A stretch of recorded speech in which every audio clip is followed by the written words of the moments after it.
அனைவருக்கும் வணக்கம். பணவரவு உண்டாக்கும் ரகசிய பரிகாரங்கள். இந்த 5 பரிகாரங்களை பலரும் பின்பற்றுகிறார்கள். அன்பான பக்தி தேன் அன்பர்களுக்கு இன்றைய வீடியோவில் பணவரவை அதிகரிக்க வேண்டும் என்றும் பலரும் நம்பிக்கையுடன் செய்து வரும் 5 எளிய ஆன்மீக பரிகாரங்களை பற்றி பார்க்க போகிறோம். இந்த வீடியோ பார்க்கறதுனால எங்களுக்கு என்ன பயன் அப்படின்னு நீங்கள் நினைக்கலாம். இந்த வீடியோவை முழுமையாக பார்த்ததும் மூலம் பணவரவை அதிகரிக்க வேண்டும் என்று பலரும் நம்பிக்கையுடன் செய்து வரும் 5 எளிய ஆன்மீக பரிகாரங்களை நீங்கள் தெரிந்து கொள்ள போறீங்க. இதில் எந்தெந்த பொருட்களை பயன்படுத்த வேண்டும், எப்படி சரியான முறையில் செய்ய வேண்டும், எந்த நேரத்தில் வைக்க வேண்டும் என்பதையும் தெளிவாக தெரிந்து கொள்ள போறீங்க. ஒருவேளை இந்த பரிகாரங்களில் ஏதாவது ஒன்று உங்களுக்கும் நல்ல மாற்றத்தை ஏற்படுத்த வாய்ப்பு இருக்கலாம். அதனால இந்த வீடியோவை இறுதி வரை பாருங்க. வீடியோக்குள்ள போகிறதுக்கு முன்னாடி நம்ம சேனலை இன்னும் சப்ஸ்கிரைப் பண்ணலைன்னா சப்ஸ்கிரைப் பண்ணுங்க. இந்த பரிகாரம் ஆன்மீக வழிமுறைகள் நம்பிக்கையுடனும் பக்தியுடனும் செய்தால் மனநிறைவும் நல்ல மாற்றங்களும் கிடைக்கும் என்று சொல்லப்படுதுங்க. அதிலும் கடைசியாக நான் சொல்ல போகும் குபேர பரிகாரத்தை தவறாமல் பாருங்க. வாங்க வீடியோக்குள்ள போகலாம்.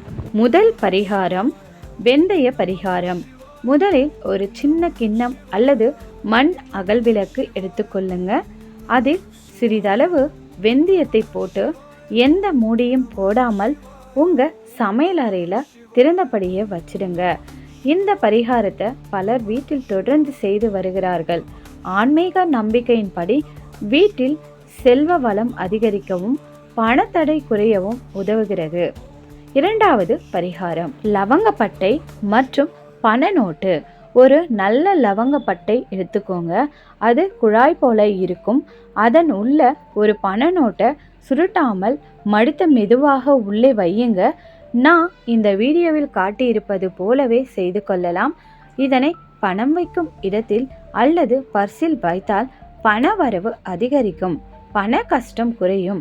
நம்பிக்கையுடன் செய்து வாருங்கள். மூன்றாவது பரிகாரம் மிளகு பரிகாரம்.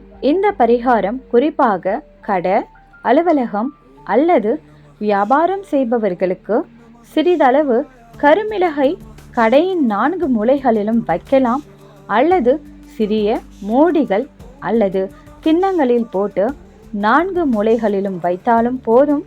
ஆன்மீக நம்பிக்கையின்படி இது எதிர்மறை ஆற்றலை குறைப்பது போன்று வியாபார முன்னேற்றத்திற்கும் பணவரவுக்கும் உதவு செய்கிறது. நான்காவது பரிகாரம் குபேர மூலை பரிகாரம். இப்போது மிகவும் முக்கியமான குபேர பரிகாரத்தை பார்ப்போம். ஒரு மஞ்சள் நிற காட்டன் துணியை எடுத்துக்கொள்ளுங்க. அதில் சிறிதளவு சோம்பு, 3 ஏலக்காய் மற்றும் ஒரு சிறிய பச்சை கற்பூர துண்டா எடுத்துக்கொள்ளுங்க. அதில் வைத்து சிறிய மூட்டையாக கட்டுங்க. பச்சை நிற நூலால் கட்டினால் இன்னும் சிறப்பாக இருக்கும். இந்த மூட்டையை ஒரு சிறிய கிண்ணத்தில் வைத்து வீட்டின் குபேர மூலையில் வையுங்க. பண வரத்து அதிகரித்தே இருக்கும். இந்த பரிகாரத்தை பலரும் செல்வ வளம் பெருக வேண்டும் என்று நம்பிக்கையுடன் செய்து பலனடைகிறார்கள். ஐந்தாவது பரிகாரம் ஏலக்காய், கிராம்பு, தண்ணீர். ஒரு கண்ணாடி கிண்ணத்தில் சுத்தமான தண்ணீர் ஊற்றுங்க. அதில் 5 ஏலக்காய் மற்றும் 5 கிராம்புகள் போடுங்க. இந்த கிண்ணத்தை வீட்டின் வடகிழக்கு பகுதியில் வைத்தால் வீட்டில் நேர்மறை ஆற்றல் அதிகரித்து பணவரவு மேம்படும் என்று ஆன்மீக நம்பிக்கையில் கூறப்படுகிறது. இந்த வீடியோவில் நான் பகிர்ந்துள்ள பரிகாரங்கள் அனைத்தும் ஆன்மீக நம்பிக்கையின் அடிப்படையில் பலரால் பின்பற்றப்பட்டு வரும் வழிமுறைகள். நம்பிக்கையுடனும் நல்ல எண்ணத்துடனும் செய்தால் மன நிம்மதியும் நல்ல மாற்றங்களும் கிடைக்கும் என்று பலரும் அவருடைய அனுபவங்கள் மூலம் சொல்லிக் கொண்டே இருக்கிறாங்க.